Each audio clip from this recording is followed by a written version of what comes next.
I spotted her first from across the empty parking lot, the kind of place where echoes linger longer than. She was crouched near the curb, knees pulled to her chest, a pale coat draped over trembling shoulders. The city had already exhaled its late-night chill, and I watched as her hair, dark and loose, caught the dim glow of the streetlight. Something about the way she sat, almost folding into herself, made the air heavier around her. I approached slowly, deliberately, not wanting to startle her. The heels of my shoes clicked against the asphalt, a metronome that somehow seemed too loud in the silence. She didn't look up immediately, and when she finally did, her eyes were wide, wet with something I couldn't name at first. Then she spoke, a whisper almost lost to the wind. I don't remember the last time someone protected me. Her voice was fragile, like paper ready to tear, and for a second I felt the ordinary weight of a stranger's urgency settle into me. I knelt down, careful to keep my distance, letting the dim light frame my shadow next to hers rather than overtake her. "You'll never forget today," I said, simply, not a question, not a demand, just a quiet promise, steady as the night around us. She glanced at me then, confusion mixing with something softer, almost disbelief, and I stayed there, silent, letting my presence be the only response. She didn't speak again, but I didn't need her to. The pause stretched, punctuated only by the faint hum of a distant car and the rustle of leaves skittering across the lot. Eventually, she shifted slightly, inching away from the curb, but not from me. I stayed still, aware of the fragile trust in the gap between us. It wasn't my place to fill it with words.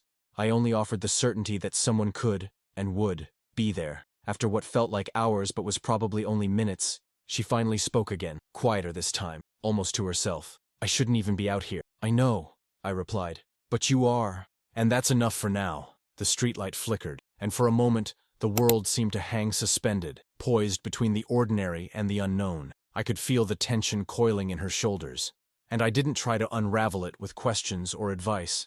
I only remained, a steady weight beside her, offering the unspoken assurance that she wasn't alone and that. She finally let out a small, shaky breath, a sound that seemed almost like relief. I could see it in the way her hands unclenched, the slight easing of her back against the curb. I didn't move to touch her, didn't bridge the gap with gestures that might scare or demand. I simply waited, letting my presence, deliberate and calm, anchor her against the quiet chaos of the minutes passed. Cars came and went, their headlights cutting fleeting slices across our stillness. And then, without preamble, she looked at me fully, her lips parted, searching. I met her gaze, and in that brief, unspoken exchange, I sensed a fragile thread of connection, taut but steady, stretching between us. "Let's get somewhere warm," I suggested. My voice was soft, unhurried, the kind of steady cadence that allowed her to make a choice without pressure. She nodded, slowly, almost imperceptibly, and rose to her feet. I stayed beside her as we walked toward the nearest open cafe, letting the silence carry the weight of the promise I hadn't yet had to speak aloud. That night, the world outside shrank to the space between us, and something began, unseen, gentle, and irrevocable. We didn't speak much as we walked toward the small cafe around the corner. The night still clung to the streets, wrapping every sound in a muted haze, and the city lights reflected off puddles like scattered stars. She kept her coat tightly around her, hands buried in the pockets, and I could feel her hesitation in every step. I matched my pace to hers, not rushing, not forcing conversation, letting the quiet do its work. When we entered the cafe, the warmth hit us like a gentle it smelled of coffee beans and something faintly sweet, like old pastries or memories tucked in the corners. She glanced around, her eyes briefly taking in the low hum of the clink of cups. Then she sank into a corner seat, her posture still defensive, as if bracing for something she couldn't name. I took the seat across from her without asking, leaving space between us. The waiter appeared, and I ordered 2 coffees, black for me, something she didn't specify, so I left it to her choice. When he left, she finally looked at me, and I noticed her eyes, still cautious but flickering with something softer. "I didn't expect anyone to show up," she said quietly, almost a confession, and I didn't respond right away. I let the silence linger, letting her words settle in the space between us.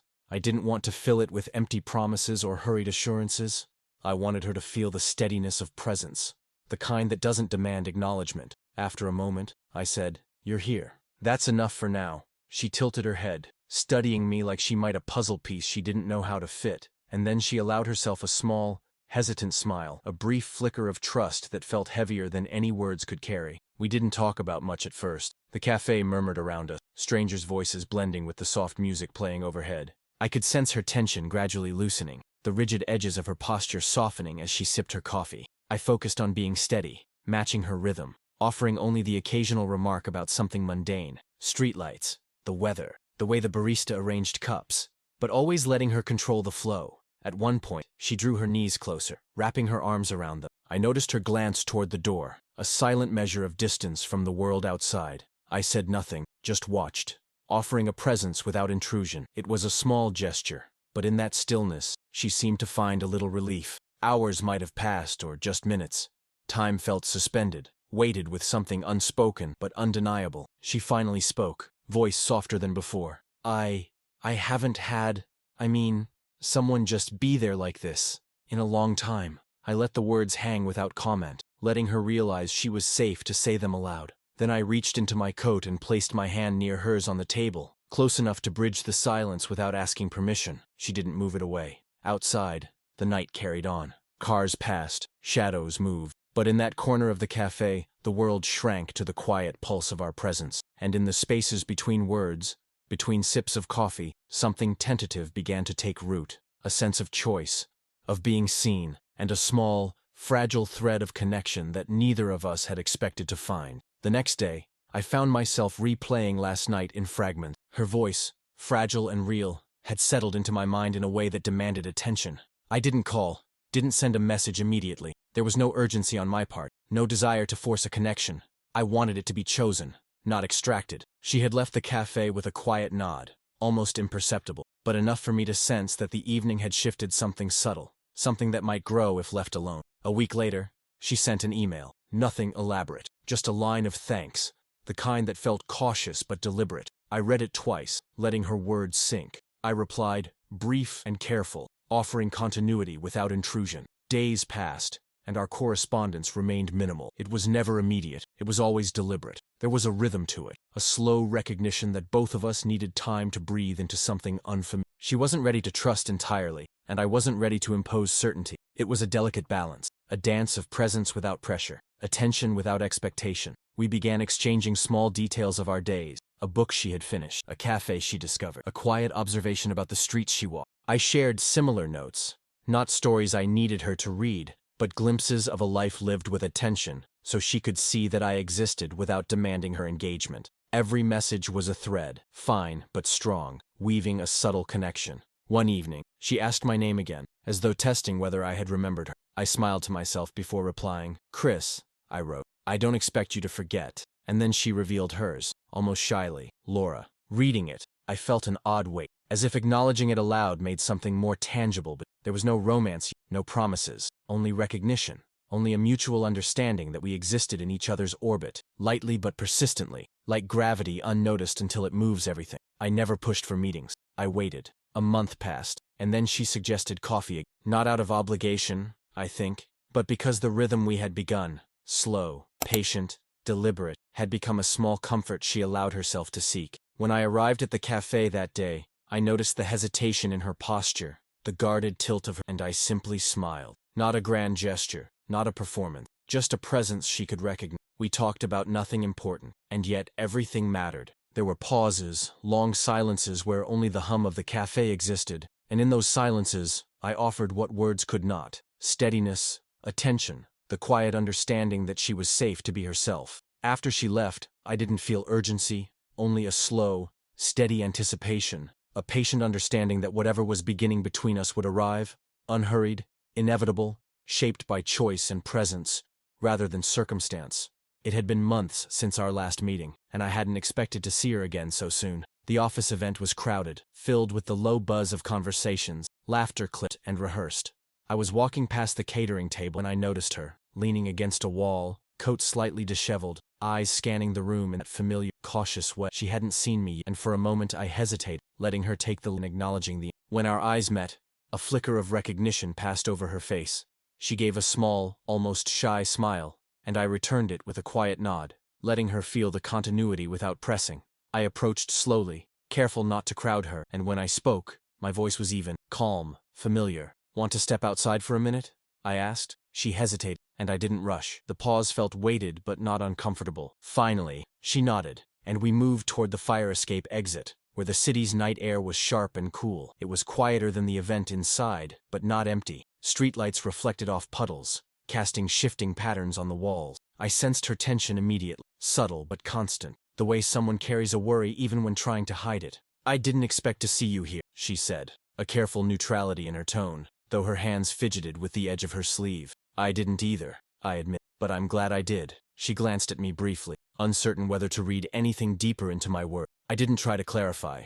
I let them hang, letting her decide what to take from them. There was something in the quiet, the deliberate space between us, that allowed her to lower her guard incrementally. We walked along the curb for a few minutes, talking lightly about mundane things, the city lights, the cold, a stray cat that darted across the street. I could see her shoulders loosening with each step, her voice gaining a trace of the ease she had lost so long ago. At one point, she paused, looking at the intersection ahead. "I'm making a lot of decisions," she said, almost as if testing the air. "I know," I said, and didn't add anything else. I didn't need to. My presence, calm and unwavering, seemed to speak more than words could. She studied me for a moment, then exhaled softly, as though acknowledging a truth she hadn't dared voice. For the first time in months, I saw her allow herself a measure of relief, and I stayed beside her without moving too close, letting her experience safety on her own terms. That night, we parted at the edge of the street, no promises spoken, but a quiet understanding lingering, a sense that the tentative thread between us had grown, imperceptible, yet firm. She slid into the passenger seat without looking at me, coat still drawn tight around her, shoulders slightly hunched. The night air outside the car was crisp, carrying the distant hum of the city. I started the engine without a word, letting the hum of the motor fill the initial silence, giving her time to settle. After a few blocks, she finally spoke, voice low, careful, hesitant. "I don't know if I can do this. Move, leave everything behind." I kept my eyes on the road, hands steady on. "Do you mean the city, your apartment, your life as it is?" I asked, softly, without urgency. She nodded, and I didn't press further. My role wasn't to fix, convince, or advise. It was to provide a space where she could speak freely without fear of judgment. "I feel alone," she admitted after a pause. "And my family, they don't really understand. They think I'm running away." I nodded slowly. "I understand. That doesn't make it wrong. It just makes it yours to choose." She exhaled sharply, a sound mingled with relief and lingering tension. Her hands, which had been fidgeting with the edge of her sleeve, fell into her lap. I didn't speak, didn't try to fill the silence. My presence alone, calm, unwavering, attentive, was what mattered most. The car rolled quietly through empty streets. Streetlights passed in soft, flickering patterns across her face, illuminating the contours of her hesitation and vulnerability. I saw the shift in her posture, subtle but unmistakable, a hand slowly unclenching, shoulders easing. She wasn't entirely at ease, but she had begun to release the tight grip of worry that had held her for months. "You don't have to answer me," I said finally. "You can choose to stay. You can choose to leave. Either way, someone is here. Either way, you won't be alone when it matters." Her lips parted slightly, caught between skepticism and a tentative sense of hope. She didn't speak immediately, letting my words settle, like stones dropped into still water. The silence stretched, but it was not uncomfortable. It carried the weight of trust, forming slowly, imperceptibly, in the spaces between us. We drove through familiar streets, each turn careful, deliberate. She glanced at me once, meeting my eyes briefly, and then looked away, tracing patterns in the passing streetlights. I didn't need a response. The simple act of being present, steady, attentive, was enough. By the time we parked near a quiet corner of her neighborhood, her posture had softened just enough for me to notice. She exhaled, a long, slow breath, and finally whispered, almost to herself, "Thank you for being here." I nodded, offering no reply beyond a quiet look of reassurance. That night, the city felt larger, yet smaller, held in the silent understanding that something important had begun. Not forced, not hurried, but allowed to emerge naturally, carefully, between us. After that night, we began to see each other more often, though never with urgency, never with expectation. It was in small increments, almost imperceptible at first. A shared cup of coffee in the morning, a text checking in, a quiet walk through streets familiar and new. Each moment was deliberate, unhurried, a series of tiny acts that carried more meaning than words could. She still carried the cautiousness of someone who had learned to guard herself. I noticed it in the slight hesitation when she answered a phone call, in the careful way she avoided discussing her family, in the half-smile she gave when complimented. But over time, she began to show traces of trust in subtler ways. Leaving a book on my desk she thought I'd like, noticing the streetlights we always passed together, commenting softly on the way I made tea in the office kitchenette. I didn't force her comfort. I never asked her to stay longer than she wanted, nor did I push for explanations. I simply offered the constancy of my presence. When she laughed, it was quiet, almost shy, and I let it linger, not needing to respond. When she grew silent, staring out a window or tracing the edge of a table, I did not interrupt. My silence was deliberate, a signal that I could wait, that the space between us could hold the weight of thought and reflection. One evening, she showed up with a small package in her hands, a flower, not extravagant, wrapped simply in brown paper. She handed it to me with a tentative smile. I took it without ceremony, placing it on the dashboard of my car. "You remembered," she said softly. I did not need to answer. The gesture itself spoke volumes. We discovered a rhythm in these small days. She began to anticipate, sometimes arriving earlier, sometimes lingering a little longer, though never beyond what felt natural. Our connection did not need dramatic declarations. It existed in coffee cups refilled without asking, in doors held open, in the steady cadence of my walking beside her rather than ahead of her. There were nights she would confide small fears, quiet admissions of doubt or lingering insecurity. I listened, never offering solutions unless requested, letting my presence itself be a form of reassurance. She came to rely on the constancy, the unwavering calm, the gentle acknowledgement that she was not alone. It was in these small gestures, these unspoken understandings, that a subtle shift occurred. Laura's eyes, once guarded, began to show a spark of ease. Her shoulders, once tense, relaxed incrementally, and I, observing without interference, felt the unremarkable yet profound truth. Care, attention, and steadiness could build a bond stronger than any declaration. It was late when she called, a voice trembling on the other end of the line. I had been reading in my apartment, the silence settling around me like a soft blanket, when her words reached me, barely above a whisper. I don't know what to do," she said, and I didn't ask for detail. I didn't need to. I simply told her to stay where she was, that I would come. The streets were quiet as I drove, tires humming against wet asphalt, streetlights reflecting in the puddles. When I arrived, she was standing on the balcony of her apartment, coat around her but trembling despite it.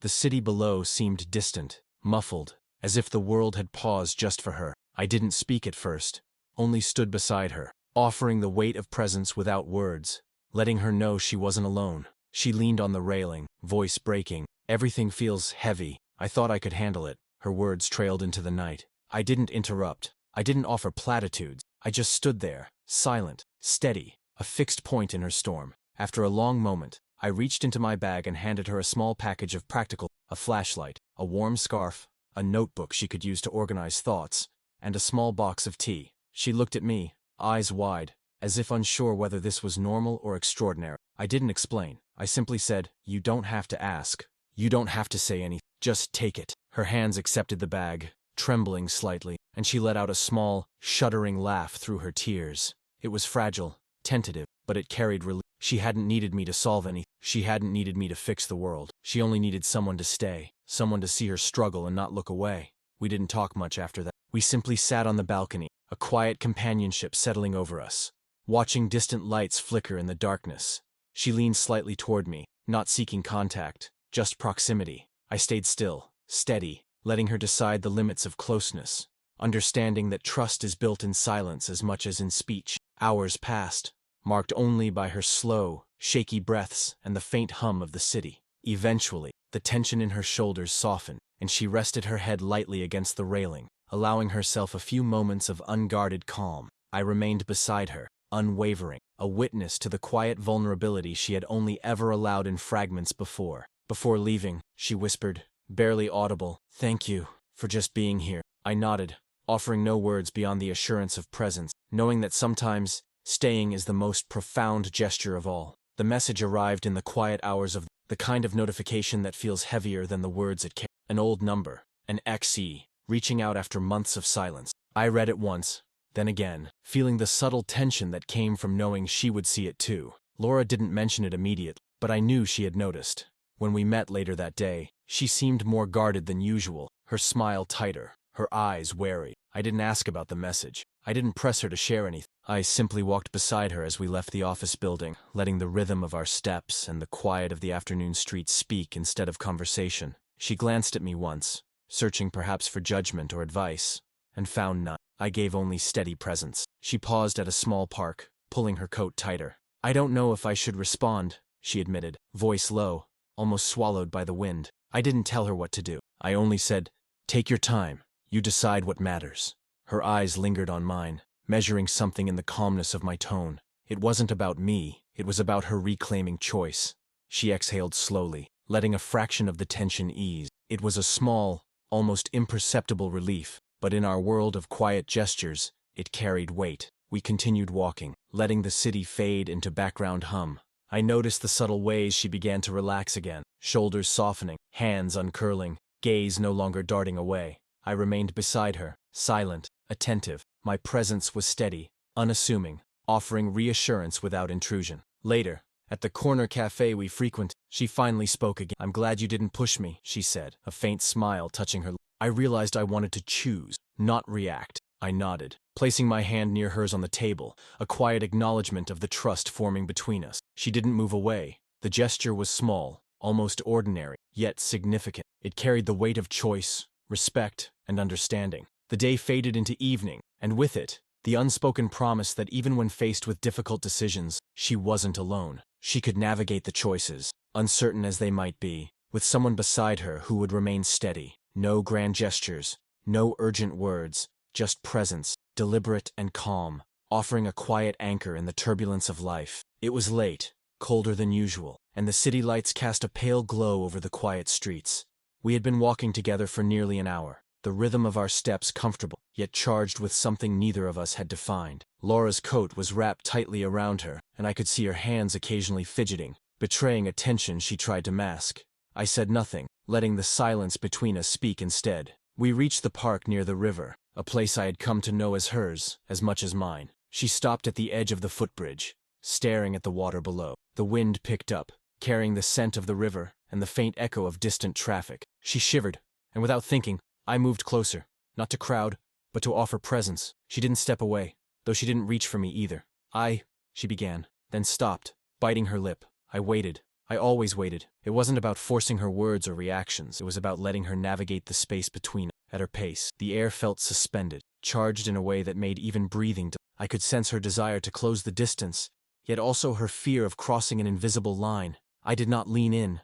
I did not take the step for her. I only offered steadiness, allowing the moment to hold its own weight. She glanced at me, eyes searching, hesitant, vulnerable. I met her gaze, letting her see a reflection of patience, of unwavering calm. It was enough to convey what words could not, that she was chosen, seen, and safe to take her time. For a heartbeat, it seemed as if the world itself had paused. Her lips parted slightly, the breath she drew visible in the cold night air. I felt the pull, the quiet magnetic tension, and yet I remained still, giving her space to make the choice herself. She exhaled a long, shaky breath, and stepped back, almost imperceptibly. We stood there, side by side, letting the river's whisper fill the silence.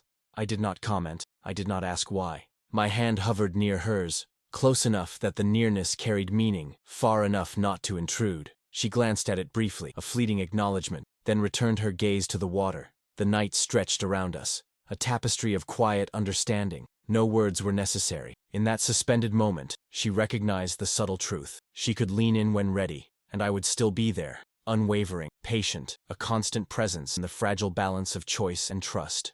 It was a quiet morning when I decided to leave something for her, a gesture without ceremony, unspoken, yet deliberate. I knew she would be home, alone, surrounded by the familiar walls of her apartment, where the world often pressed too close and left her unsteady. I didn't need to announce my visit. I didn't need to seek permission. The act itself was a quiet promise, an acknowledgement of the fragile bond that had formed between us.